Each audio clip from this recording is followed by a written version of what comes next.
What's up guys? Thursday morning, alas 7 ng umaga. Andito ako ngayon sa Neom, Tabuk province of Saudi Arabia. So I'll be traveling from here going to Makkah. At samahan nyo ako, isi-share ko sa inyo yung journey na to. So tara!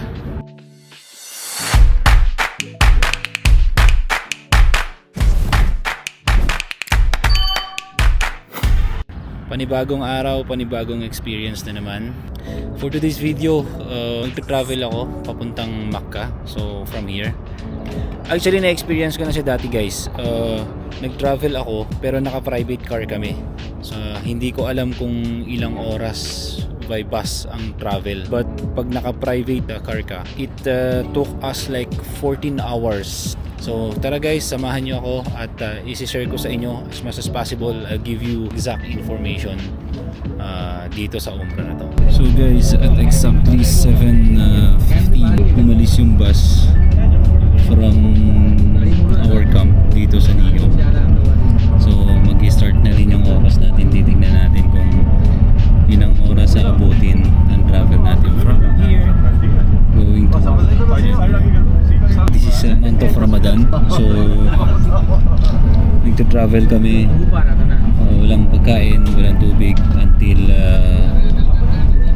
sunset.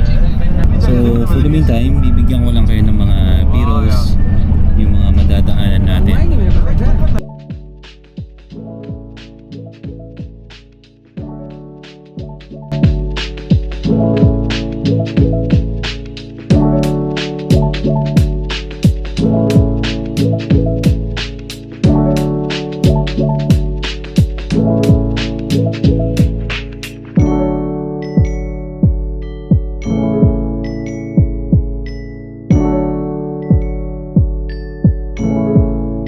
Guys, bumaba ako para bumili ng tinapay saka yung pera, yung white cloth gagamitin natin ito mamaya pag nag-pick up na tayo. Ako lang mag-isang Pilipino sa bus eh, lahat ibang lahi yung mga kasama ko. Pero good thing is wala tayong katabi, nakakaidlip ako ng maayos. Kita-kits dun sa Mikat South.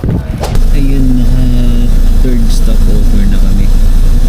The first was around 12 noon.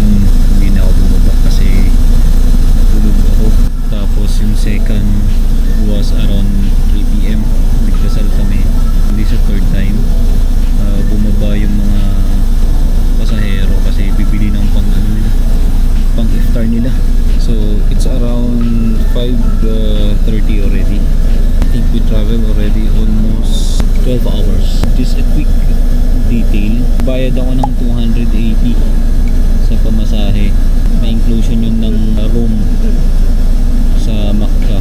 Ang mangyayari is mag-stay kami tonight sa Makkah.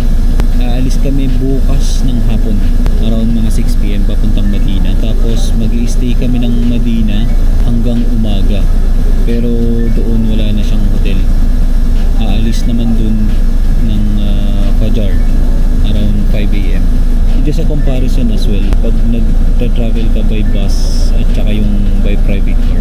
Dito sa bus medyo mabagal nga lang siya pero smooth lang, hindi ka hassle, pwede ka matulog. Yan. Pagdating naman sa private car, hindi siya ganun ka-komportable kung i-compare ko. Kasi pag nasa private car ka, babantayan mo yung driver, makikipag-usap ka, syempre para hindi siya makatulog. Tapos nun, babantayan mo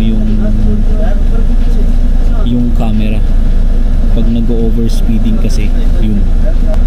So halimbawa, pag dalawa lang kayo, hindi ka pwede matulog.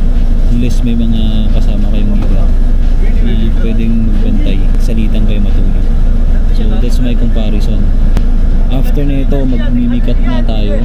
So from there, I think mga 1 hour na lang yung travel natin papuntang Makkah. So again, I'll give you update on this. Stay tuned. Tapos lang natin maligo. At ito yung tinatawag namin na mikat. So before ka pumasok ng Makkah, dadaan ka dito sa masjid at maliligo ka. wudu ka, tapos magdadasal. So dito mag-i-start yung intention mo for Umrah or for Hajj. Now sa mga first timer, I would recommend you to download the Umrah Advisor. Yung application na to, nandito lahat yung introduction ng Umrah, yung mga checklist, anong gagawin mo before passing the Mikat, before setting from home, everything is here. Dito sa Mikat, pag maliligo ka na, before mo to suotin, maliligo ka, bawal kang magsabon, bawal kang mag-shampoo. It's all pure water lang talaga siya. Mag-offer ka ng 2 raka'a na prayer. Maraming ng restrictions, like pag meron ka ng ihram, so bawal ka na magputol ng kuko mo, bawal nang i-trim, bawal ka na mag-apply ng perfume, bawal ka na mag-gloves, and bawal mo na hawakan yung asawa mo or yung wife mo or yung husband mo with desire. So it's not recommended to perform Umrah from my part na girlfriend mo yung kasama mo or yung boyfriend mo yung kasama mo, kasi there's a big tendency na mag-iiba yung intentions mo. So again, dito na mag-start yung journey ng Umrah natin, and after this one we will going to enter the Makkah. So see you there. I just want to add guys, yung pag naka-ihram ka na pala, dun sa shower area kung saan ka maliligo, dapat nagtitrim ka. Tinatrim mo yung pubic hair mo, tapos dito sa kilikili kailangan din siya. Tapos pag nakaganito ka na, it's pure ihram lang talaga siya. Wala ka dapat suot sa underwear mo. 11:35 in the evening. So we travel roughly around 16 hours to 17 hours yata yung travel natin. Sobrang haba. Kararating lang natin dito sa Makkah. Actually malapit lang yung saan tayo mag-umrah. Parang walking distance lang dito. Pero I think hindi na tayo magkakaroon ng chance para silipin yung accommodation ng Umrah tour operator nila. So magpapaalam lang tayo sa driver para hindi na rin ako hanapin dito. Yeah. So that's it. Dito na mag-e-end yung journey natin, and I'll just give you a clip of B-roll ng Umrah, yung sa loob, which was previously taken nung last Umrah ko. So isi-share ko na lang yun sa inyo. And again, thank you. See you in our next vlog. Peace out.